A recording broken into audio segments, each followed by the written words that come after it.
Hi, in this video is for IGNO MCA students. Here is a question paper of data warehousing and data mining with answers. From the part 1, we have covered two questions. First two questions. The first question is define dimensional modeling. With a reference to this, define the terms facts, fact table, dimensions, dimensional tables, and also give an example, use case, and derive fact table and dimension tables. Firstly, we need to define the dimensional modeling. Dimensional modeling is a design technique used in data warehousing to structure data for ease of retrieval and analysis. The goal of dimensional modeling is to present the data in a way that make it intuitive and accessible for end users to perform queries and generate reports. Dimensional modeling typically involves organizing data into fact tables and dimension tables, which together form a star schema for snowflake schema. There is either a shape star schema or snowflake schema. Next is the key terms in dimensional modeling. First one is facts. Facts are quantitative data that reflect business metrics or measurements. Example include sales amount, quantity sold, and transaction count. Facts are typically numeric and additive. Other typically numeric and additive. The facts table. The fact table is the central table in the star schema of a data warehouse. It contains the factual data or measure and foreign keys that relate to the dimension tables. The fact tables store data at the grain, which is the finest level of details captured by the warehouse. That means fact tables are central tables. The star schema of data warehouse. It contains measurements of foreign keys that relate to the dimension tables, which is the finest level of details captured by the warehouse. Dimensions. Dimensions are descriptive attributes or characteristics of the facts. Dimensions provide context to the facts and are usually textual or categorical. Examples include time, geography, products, and customers. Time, geography, products, and customers. Dimension tables. A dimension table contains the attributes related to dimensions. Each dimension table is linked to the fact table by a foreign key. Dimension tables are denormalized to allow for easier querying and better performance. Dimension tables are denormalized to allow for easier querying and better performance.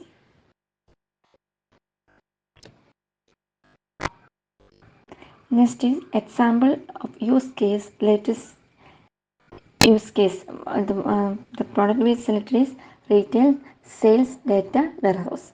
Consider a retail company that wants to analyze its sales data.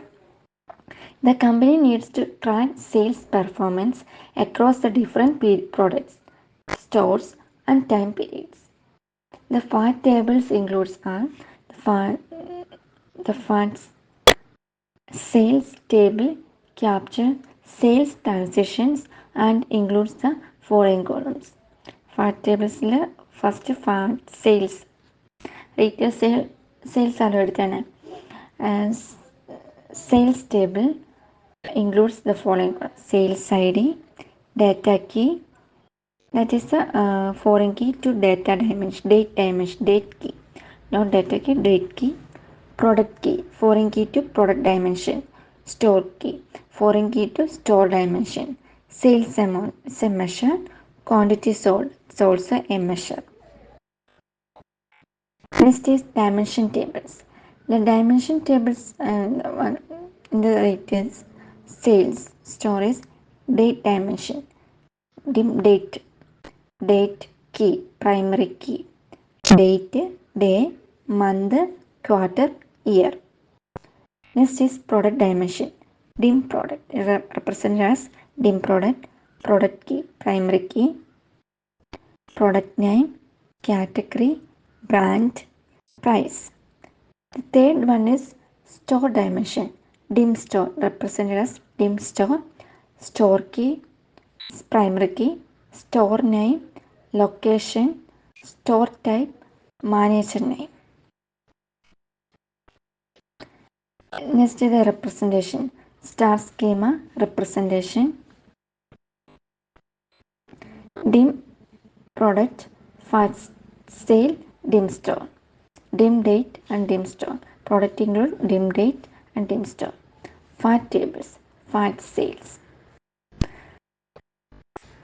Includes fat sale. Fat sale contains sales ID, date key, product key,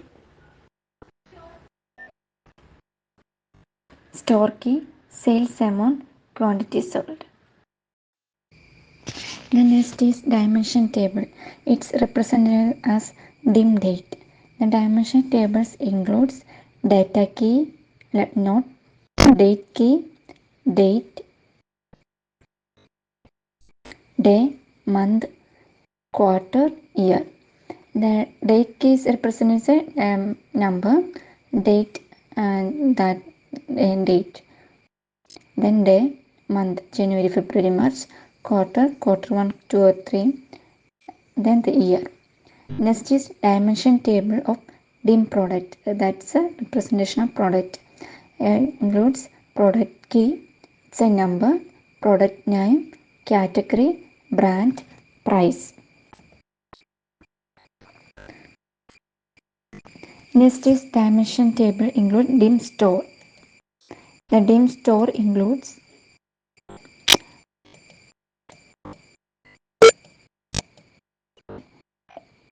store key, and the store key is a number, store name, location, store type, retailer, same type, manager name, the product is handled by which manager. These are the includes key terms included in the dimension table. Then the overall summary is dimension modeling simplifies data retrieval and enhance the performance of queries by organizing data into fact and dimension tables. This approach makes it easier for end users to perform complex queries and generate reports. The example above illustrates a basic retail sales data warehouse schema where sale data is captured in a fact table and contextual information is stored in dimension table.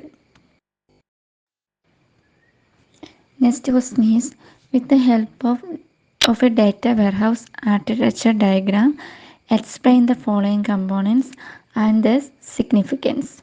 First one is ETL, second one is metadata, third one is data warehouse assets tool, fourth one is data warehouse reporting layer. Firstly, we need to discuss what is data warehouse architecture.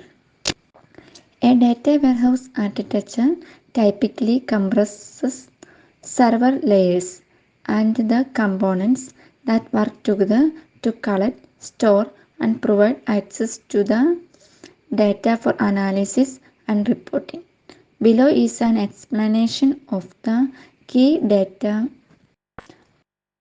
components accompanied by a diagram to illustrate their interactions. From the diagram, the components and the significance. First, ETL. The ETL full form is extract, transform, load. Second is metadata. Third one is data warehouse access tool. fourth one is data warehouse reporting layer. The diagram representation is as follows. First is data source extracted, then passed to transformation, then load it and equally passed to ETL. ETL will do extract, transform, load. ETL process is done. Then metadata. Metadata will done data about data, ETL process, data schema, etc. Then data warehouse, sender repository for integrated data. Then it is passed to access layer. Then passed to the reporting layer. Then the output is gotten business intelligence and reporting tool. The output is we get the output from this tool, business intelligence and reporting tool. Next we have to discuss the each one. Firstly we take ETL, extract, transform, load. The ETL significance is ETL process is a crucial for preparing data for analysis. It involves extracting data from various sources such as transactional systems, databases, and external data sources, transforming data to clean, standardize, and integrate it. This step often includes data cleansing, deduplication, and a conversion to a consistent format. Loading the transformed data into the data warehouse for storage and analysis. These are the three steps done in the ETL. First is extracting, then transforming, then the loading the storage. The role is, the next is role. The ETL ensure that data from this separate source is aggregated and transformed into a usable format, maintaining data quality and consistency. Next is metadata. Metadata metadata is a data about data. It provides context and meaning to the data stored in the data warehouse. Types of metadata. It includes technical metadata, data schemes, data types, transformations, business metadata, business definitions, data lineage, business metadata is business definitions, data lineage, and operation metadata. And operational metadata, ETL process, logs, performance statistics.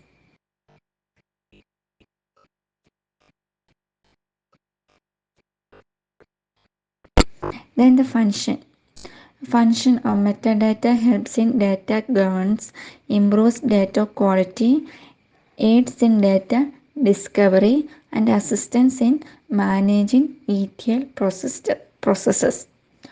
Then next we have to discuss the role of metadata. Metadata is essential for understanding, managing, and utilizing the data within the data warehouse.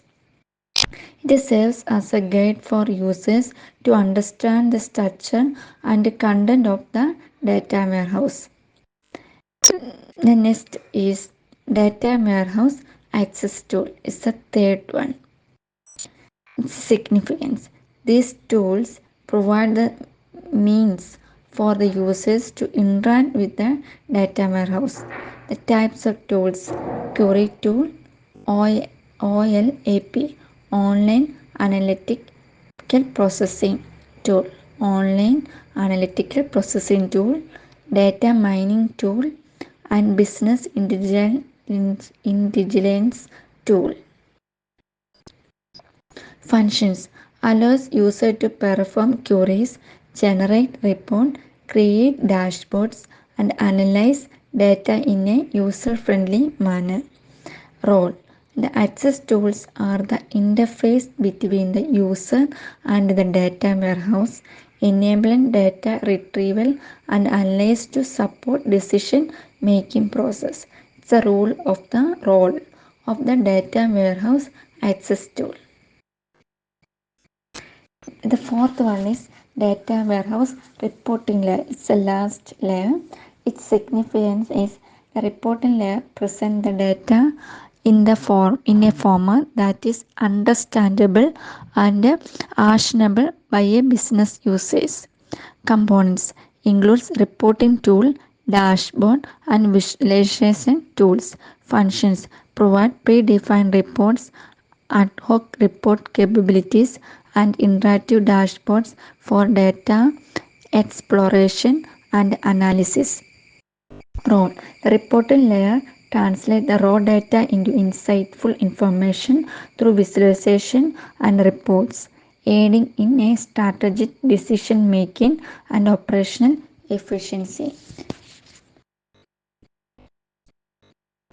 Last is the conclusion of these four structures.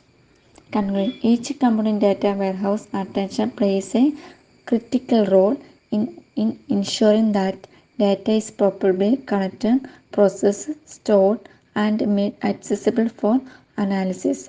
Together, they create a robust system that supports comprehensive data analysis and informed decision making within an organization.